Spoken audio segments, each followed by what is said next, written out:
श्रीलक्ष्मी श्रीमहालक्ष्मी क्षीरसागर कन्यका उत्तिष्ठ हरिसम्प्रीते भक्तानां भाग्यदायिनी।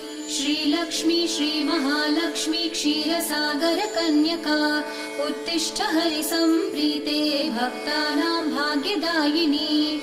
उत्तिष्ठोत्तिष्ठ श्रीलक्ष्मी विष्णुवक्षस्थलालये उत्तिष्ठ करुणापूर्णे लोकानां शुभदायिनी।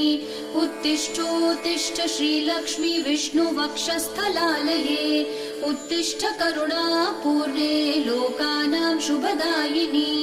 श्रीपद्ममध्यवसिते वरपद्मनेत्रे श्रीपद्महस्तचिरपूजित पद्मपादे श्रीपद्मजात जननी शुभपद्मवक्त्रे श्रीलक्ष्मी भक्तवरदे तव सुप्रभातम्।